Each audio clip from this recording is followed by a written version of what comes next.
I think I didn't do anything wrong, just tried to be funny. When I found the note on the kitchen counter that said, "You finally got your audience, now live without me," I thought it was a joke. It wasn't. That was the day my husband decided to turn my joke into paperwork. Before we dive deeper into this story, I have one small request. Please subscribe, drop a like, comment, and hit that hype button to boost this channel so more people can discover these incredible stories. It started as a joke, at least that's what I kept telling myself. I was sitting on the couch one Friday night, scrolling through social media, while Ethan tinkered with something in the garage. He always spent his evenings fixing things no one had asked him to fix. I'd had a long day, a few glasses of wine, and I wanted to feel clever, seen. So I opened my phone camera, snapped a picture of our wedding photo on the shelf, and wrote the caption that would ruin everything. Some women get diamonds. I got a man with a small toolbox and even smaller tools. It sounded witty in the moment, playful. People loved self-deprecating humor, and I'd always been good at turning my life into content.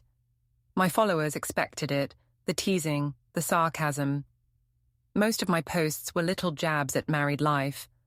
I figured this would be the same. Within minutes, the likes started rolling in. Laughing emojis, comments from my friends saying I was too funny. Someone wrote, "Poor Ethan, but we stan a queen who tells the truth." I laughed, hit like, and added another post to my story. A boomerang of me raising my wine glass with the caption, "Cheers to honesty." When Ethan came back inside, he looked tired, grease on his hands. He asked what was so funny. I told him I'd made a post that went viral faster than anything I'd done before. He asked what it was. I told him he wouldn't get it. It was married humor. He didn't smile. He asked me to show him anyway. I hesitated but handed him the phone, pretending it wasn't a big deal. His expression didn't change while he read it. He just stared at the screen, then looked at me. Finally, he said, "You think this is funny?" I shrugged. "It's a joke, Ethan. Everyone knows I'm exaggerating." He handed the phone back. "You tagged me." I laughed, trying to lighten the moment. "It's good for engagement. People like seeing couples tease each other." He said quietly, "You humiliated me." I rolled my eyes. "You're overreacting. It's just the internet. Nobody cares." He said he cared. That was when I started getting annoyed. He'd always been so serious, so literal. I told him maybe if he wasn't so uptight, people wouldn't think the post was true. He didn't say anything else. He just wiped his hands on a towel and went upstairs.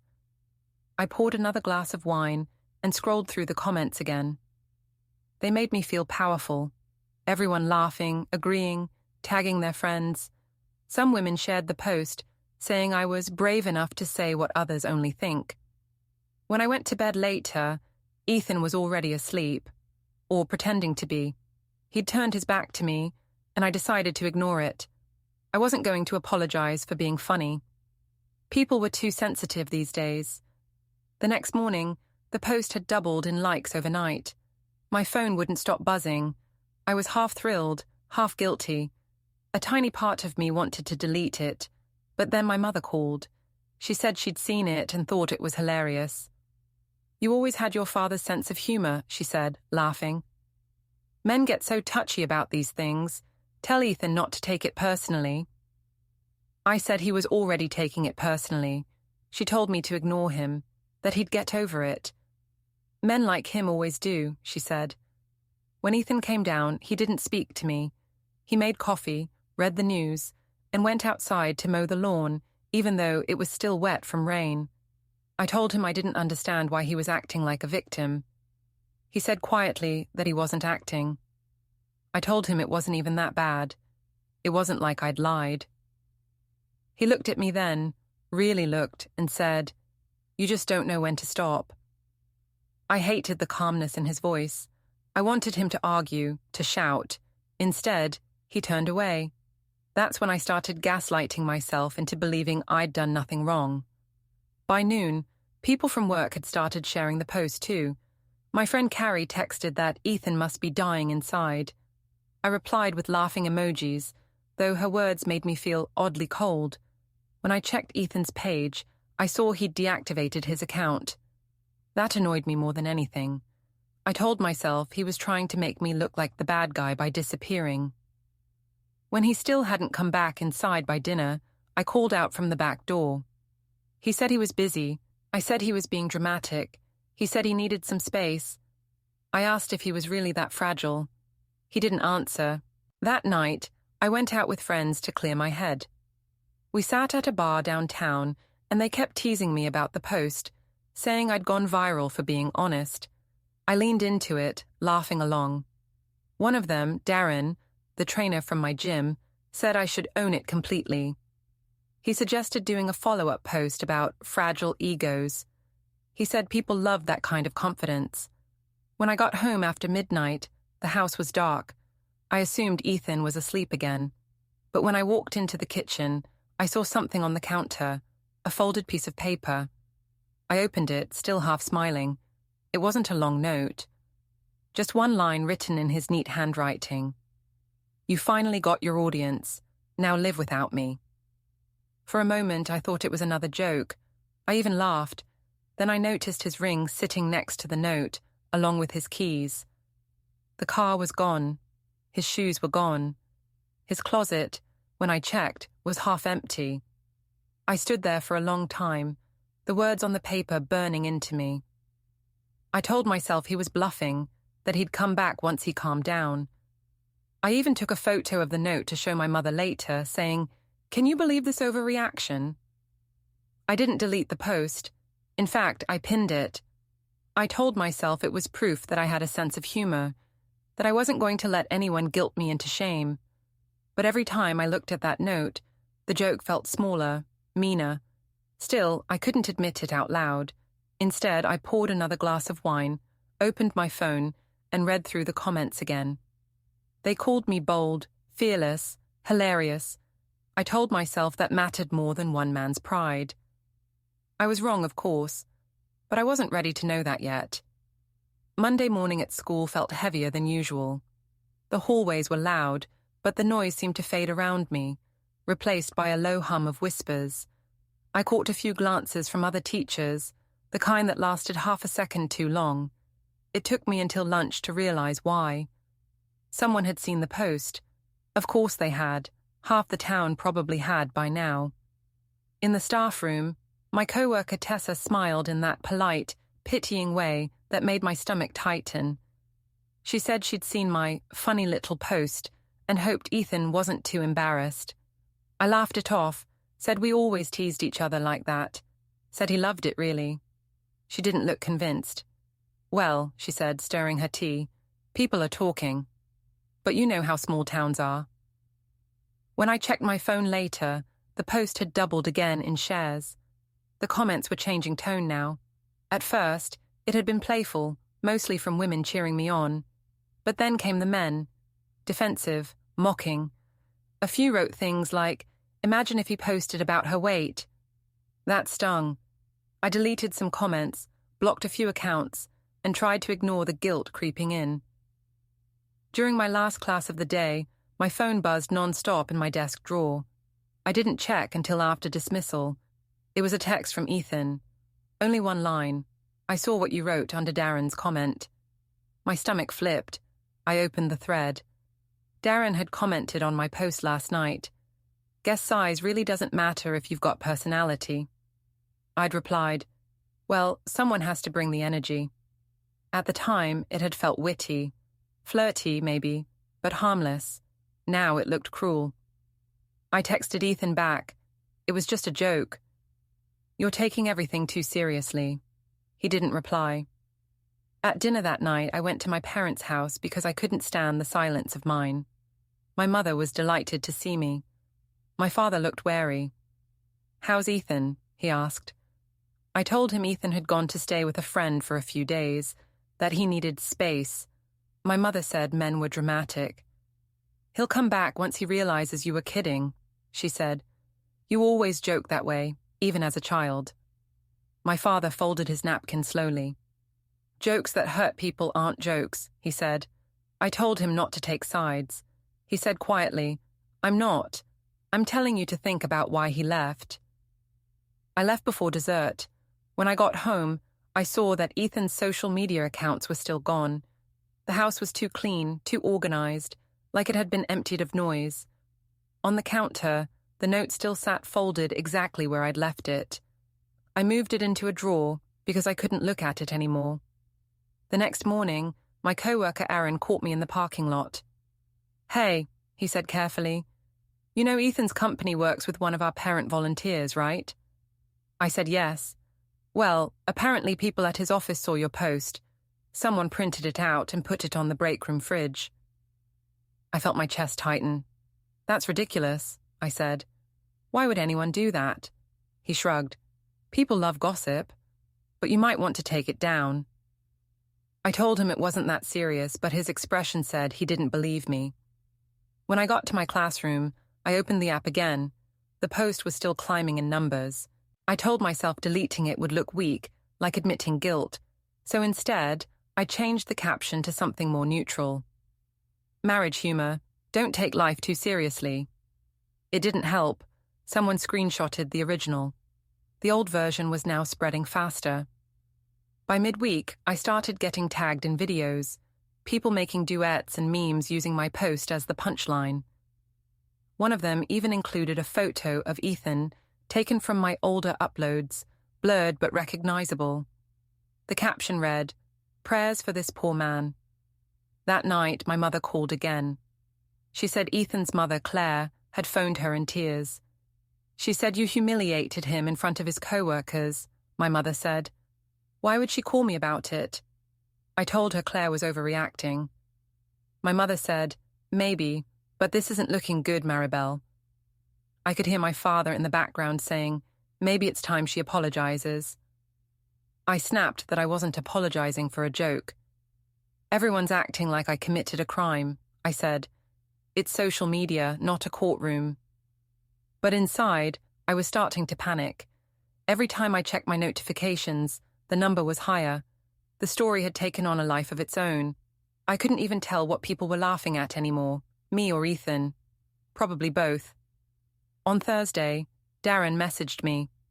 "Ignore the haters," he wrote. "You were hilarious.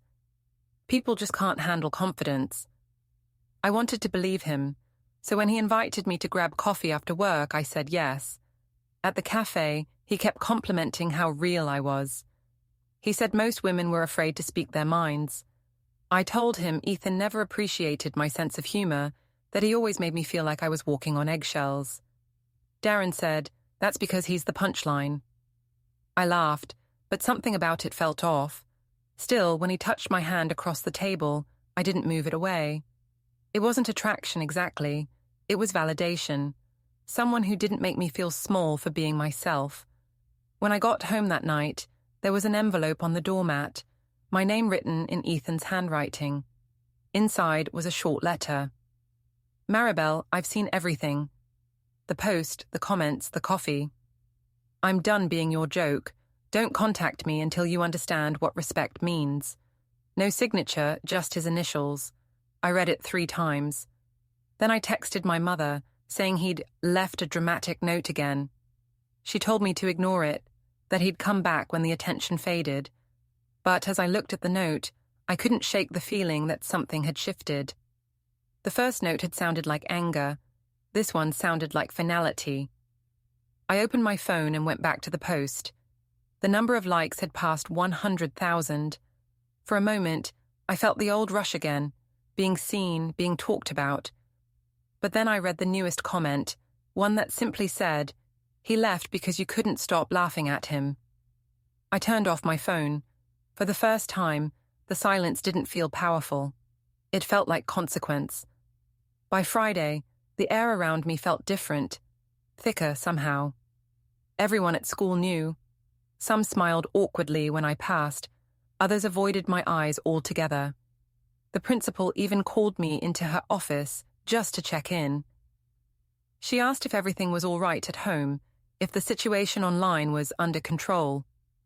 I said yes, acting surprised that she'd even bring it up. She said teachers should be mindful of their digital presence. I told her the post was private humor between husband and wife. She didn't argue, but the look she gave me said she'd already made up her mind. I went home early that day. The house felt emptier than before. Ethan's shoes were still gone from the hallway. His tools were missing from the garage. I opened the closet in our bedroom and saw the blank spaces where his clothes used to hang, the neat vacuum of absence. That's when it hit me. He wasn't staying with a friend. He'd actually moved out. I sat on the bed for a while, scrolling through my phone again, looking for something that would make me feel right.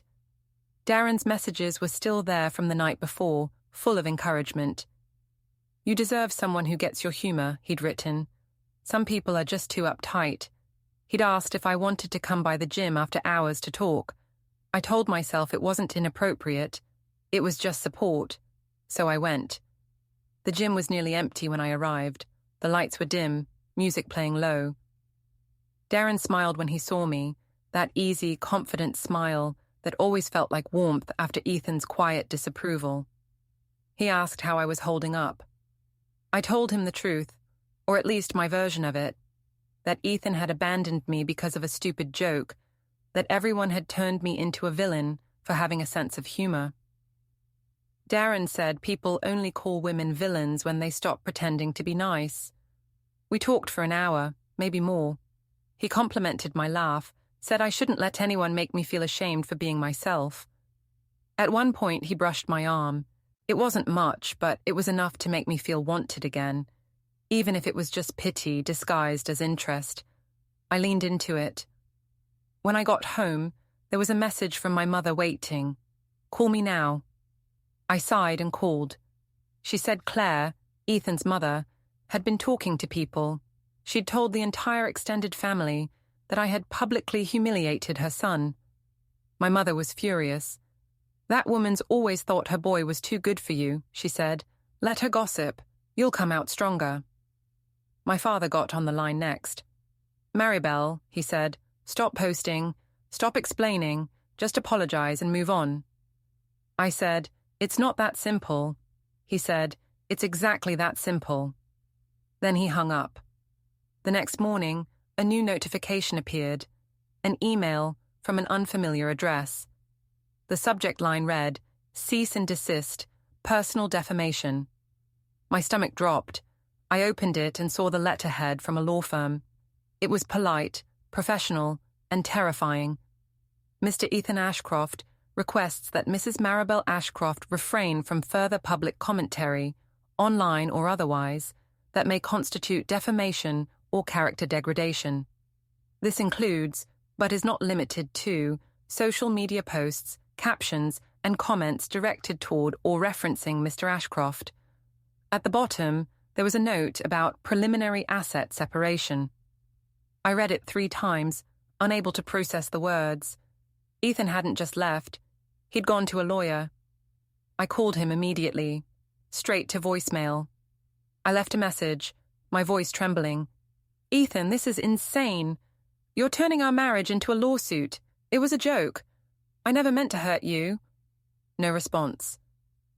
I tried again an hour later. "We can talk this out. You don't have to make it public. People are already laughing at me." Still nothing. That evening, I met Darren again. This time, he was distracted. He said the attention online was a little much. He told me people from the gym had started whispering. He even hinted he might get in trouble for fraternizing with clients. The warmth from before was gone. He said I should maybe lay low for a while. "Lay low?" I asked. "You told me to own it." He shrugged. That was before it got messy. So that was it. His support was conditional. He liked the idea of me when it was rebellious, not when it was real. I left the gym without saying goodbye. Back home, I poured a glass of wine and sat at the table, staring at the letter again. The words blurred together. Cease, desist, separation, each one colder than the last. I opened my phone, scrolling through messages I hadn't answered. My friend Tessa had sent me a screenshot. Apparently, Ethan's company had issued an internal memo about digital professionalism after my post went viral. I felt sick. Then another message popped up, this time from Ethan's brother, Leo. Leave him alone. You got your laugh. Now give him peace. I threw the phone onto the couch. Peace. That word again. Everyone kept using it, as if I were the noise. Maybe I was. Later, I sat down and drafted a new post, something soft and reflective. Sometimes people can't take a joke because they're still learning to love themselves. I stared at it for a while, then hit post. The backlash came instantly. The comments were vicious this time. You're gaslighting him. You humiliated your husband and now play victim. Apologize or delete your account. I deleted the post within the hour. It didn't matter. Screenshots were already everywhere. By Sunday, I couldn't go anywhere without feeling watched. At the grocery store, I overheard two women whispering my name. At the gas station, someone honked when they saw me and shouted, "Got any new jokes?" When I got home, I found another envelope slipped under my door. This one wasn't from a lawyer. It was from Ethan. No greeting, no explanation, just a single sentence written in pen. You used my name for attention. I'm taking it back. I sat down hard, the paper trembling in my hand. I didn't know what that meant exactly, but I knew it wasn't good. That night, I checked our shared bank account. My name was gone. The balance was zero. I told myself he couldn't just do that it wasn't legal, that he was punishing me for being myself. But deep down, I knew he wasn't acting out of anger. He was protecting himself from me. And for the first time, I realized the power wasn't in the post, or the likes, or the jokes. It was in the silence he left behind, and how impossible it was for me to fill it. I didn't sleep that night. Every time I closed my eyes, I saw the words again. You used my name for attention. I'm taking it back. The letters burned behind my eyelids like a warning. I kept replaying everything I'd said, every joke, every deflection. It all felt smaller now, crueler, but I couldn't let anyone see that. I told myself the best way to fix this was to control the story before Ethan did. By morning, I had a plan. I was going to make an apology video.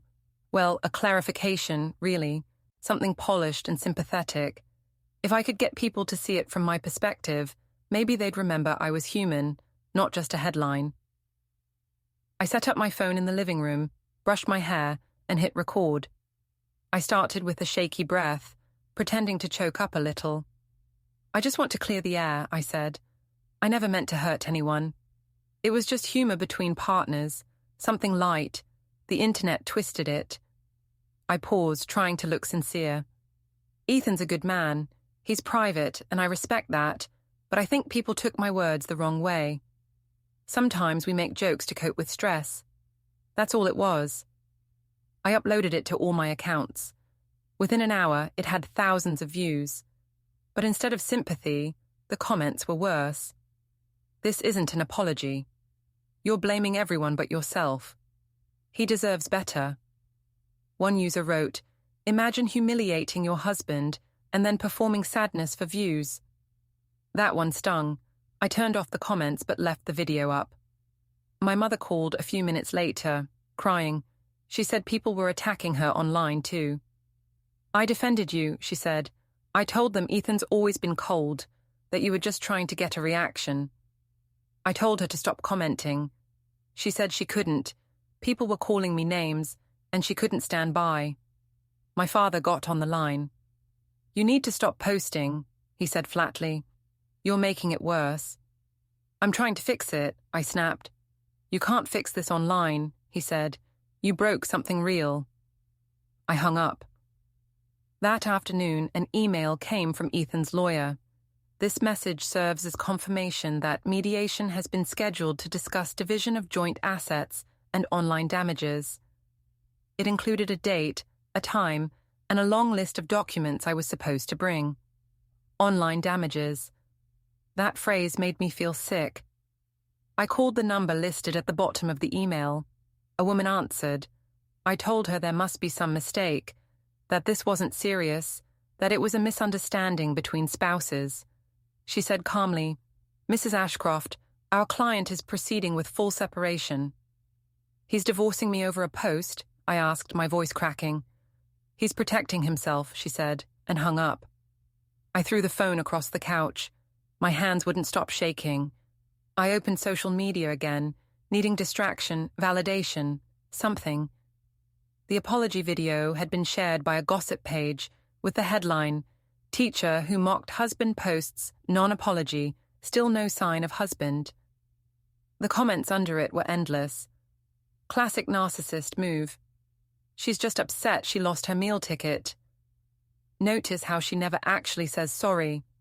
I slammed my laptop shut, heart pounding. I told myself they didn't know me. They didn't know how Ethan could be. How he'd make me feel like every conversation was a test. I convinced myself he wanted me quiet, invisible, perfect. My jokes were rebellion, not cruelty. That's what I told myself, even though deep down I knew the truth. That evening, my mother showed up at my door without warning. She looked panicked. "Your video is everywhere," she said. "They're calling you unstable. Claire's talking to the local paper." I laughed bitterly. "Of course she is." My mother grabbed my hands. "We can still fix this. You just need to make him understand you didn't mean it." "He won't answer my calls." "Then write to him," she said. "He loved your letters." I didn't want to, but something about the word loved made my throat tighten. So after she left, I sat down at the kitchen table and started writing. "Ethan, I know you think I was cruel.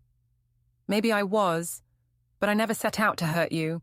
I was trying to be funny, to get attention, yes, but not the kind that replaces you.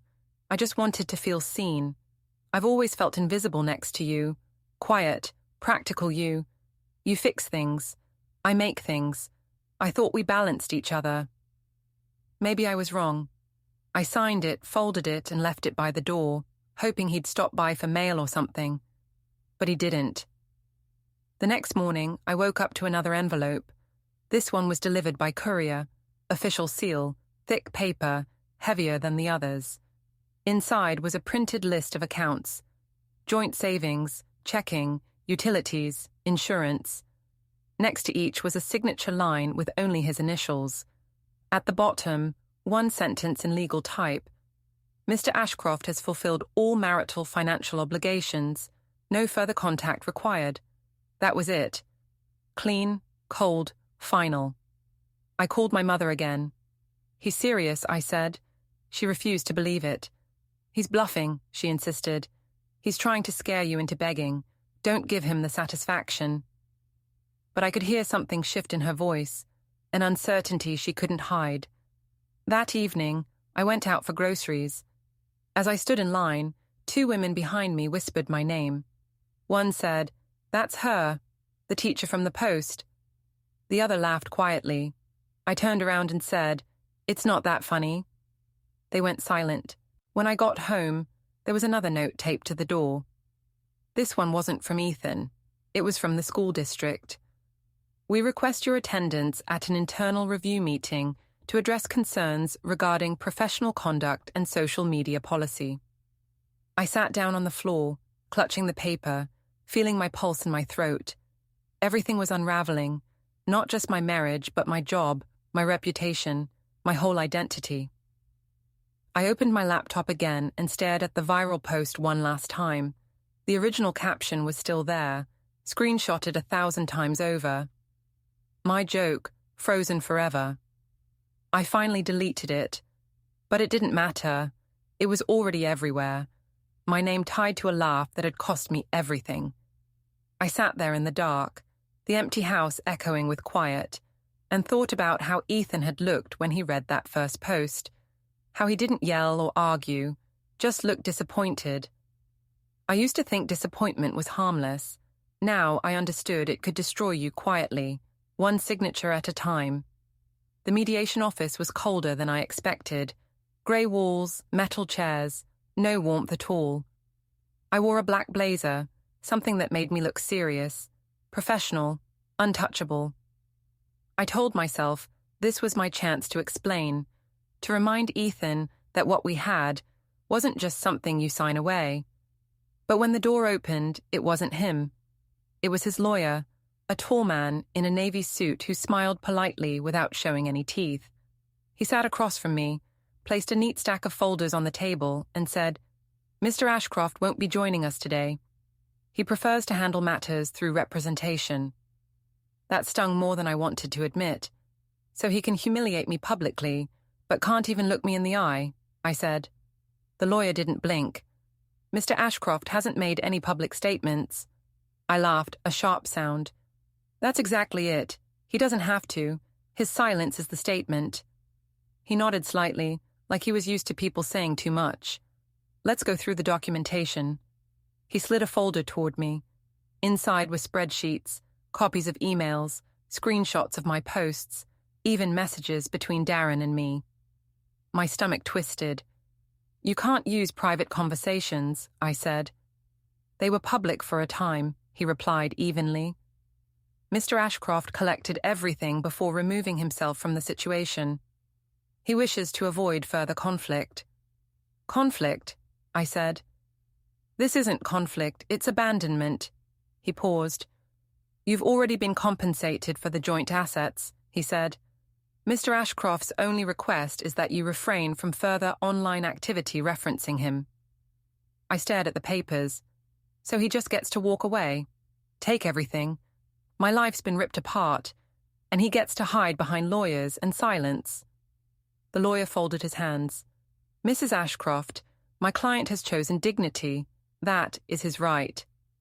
That word again, dignity, it made me feel small, childish, like I'd missed some rule everyone else understood. I didn't sign anything that day. I told him I needed time to review. He said calmly that the documents would remain valid for 10 business days. Then he stood, shook my hand, and left. When I got home, the house felt even emptier than before. The walls seemed to echo every sound I made. I poured myself a drink and called my mother, hoping for comfort, but she sounded different, tired. "Honey," she said softly, "maybe it's time to stop fighting." "I'm not fighting," I said. "I'm standing up for myself." "You're standing alone," she said, and for once she didn't add a defense. After we hung up, I scrolled through my phone. My apology video was still being shared, now clipped into compilations on gossip channels. Every version twisted my words differently. Some called me a narcissist. Others called me the woman who mocked her husband into leaving. I couldn't watch anymore. That night, I wrote Ethan an email. I told myself it was closure, not desperation. "Ethan, I met your lawyer today. I saw what you've done. Congratulations. You've turned our marriage into an exhibit. Do you feel proud? Because I don't. You could have talked to me. You could have given me a chance to fix it. But you always choose silence over effort. That's not dignity. That's cowardice." I hit send before I could think twice. The next morning, his lawyer replied. Not him. Never him. Just one line. "Mr. Ashcroft requests that you refrain from further personal communication. Continued contact may result in a restraining order." A restraining order. For emails. I laughed out loud, but it came out more like a gasp. I spent the rest of the day pacing. I couldn't focus on anything. I wanted him to see what he'd done, to understand that he'd taken things too far.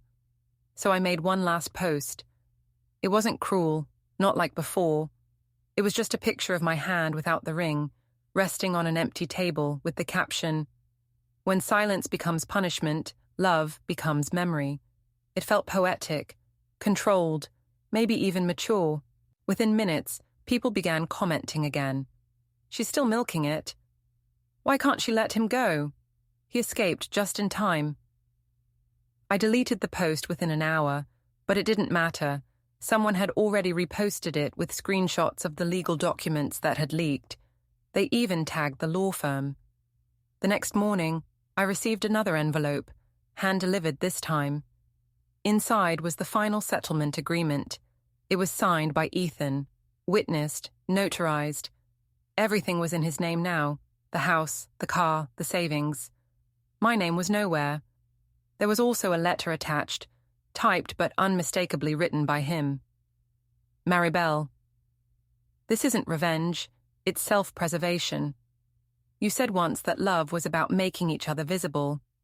I tried to do that, but all you wanted was an audience. I can't compete with that. I won't. Take care of yourself. No greeting, no goodbye, no emotion. Just a statement of fact. I read it 3 times, waiting for anger to come, but it didn't. Just this hollow ache in my chest. By evening, my mother called again. She said Ethan's family had already cleaned out the rest of his things from storage. Claire had told her, very pointedly, that I should respect boundaries. My mother's voice trembled. I don't even know what to say anymore, she admitted. I told her not to say anything. Words had done enough damage. Later that night, I went through the folders from the lawyer again, reading the summaries of our marriage written like an accounting ledger. Dates, statements, transactions, screenshots. Each one turned something intimate into evidence. It was strange how official paper could erase years of laughter, plans, birthdays, and mornings. I poured another drink, stared at the empty wall where our wedding photo had hung. I remembered how I'd captioned that same photo in my post, how I'd turned our story into a punchline. I thought about Ethan seeing it, his co-workers, his friends, his family, and realizing I'd made his private life a spectacle. For the first time, I didn't try to defend it in my head. I just sat there staring at the papers, realizing how simple his revenge had been. No shouting, no fighting, just silence and signatures. I went to bed without turning off the lights. The next morning, I checked my phone out of habit, half expecting some new comment, some message that would pull me back into the noise. There was nothing. No notifications, no mentions, no texts. For years, I'd wanted the world to listen.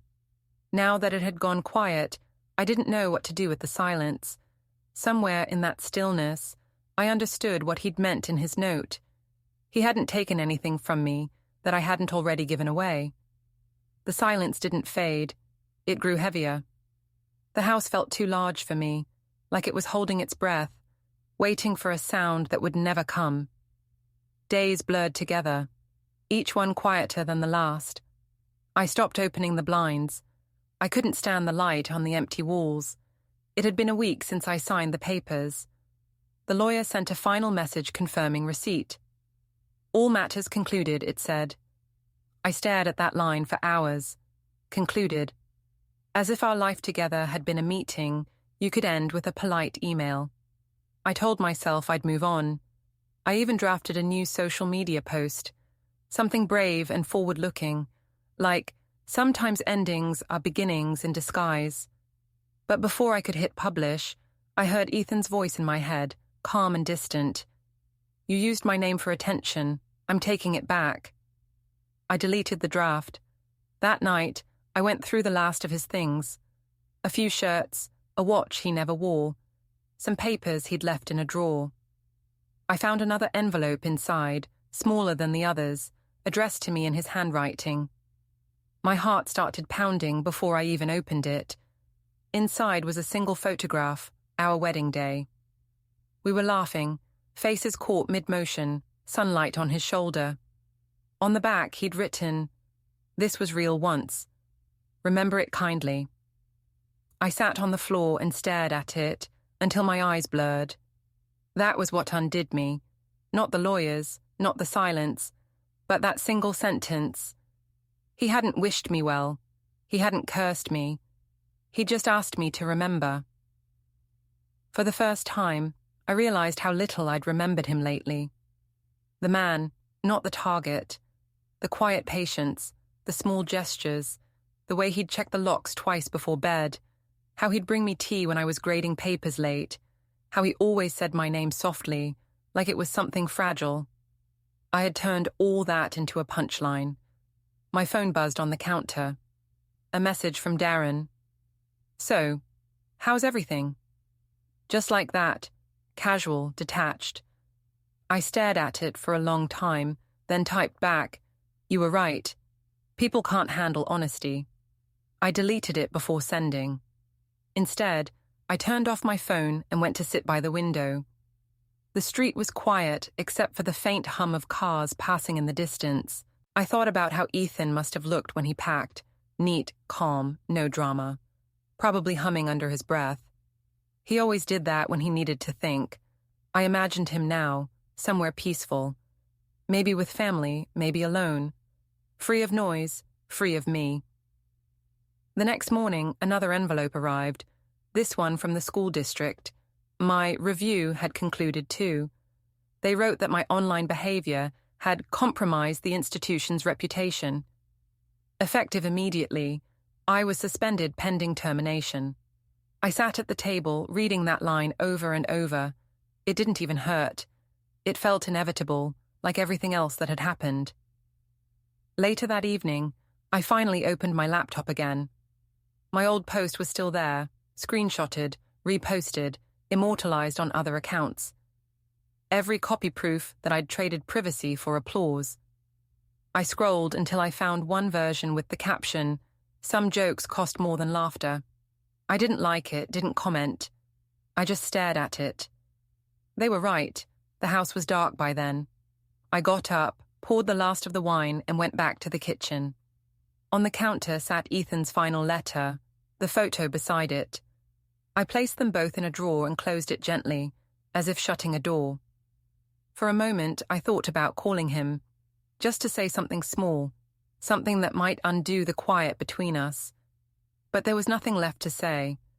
The silence had already done what words never could. I stood there for a while, listening to the faint creak of the floorboards, the hum of the refrigerator, the faraway sound of someone's laughter outside. It struck me how strange it felt, that the world kept moving even after everything stopped for me. When I finally turned off the lights, the reflection in the window looked almost like someone else's face, tired, still, anonymous. And for the first time in months, I didn't reach for my phone. I just let the darkness settle and thought about how he'd once said, "Not every story needs an audience." Now, I understood exactly what he meant. Don't forget to hit like, subscribe, and turn on the bell so you don't miss the next story. Write in the comments from which city you are watching.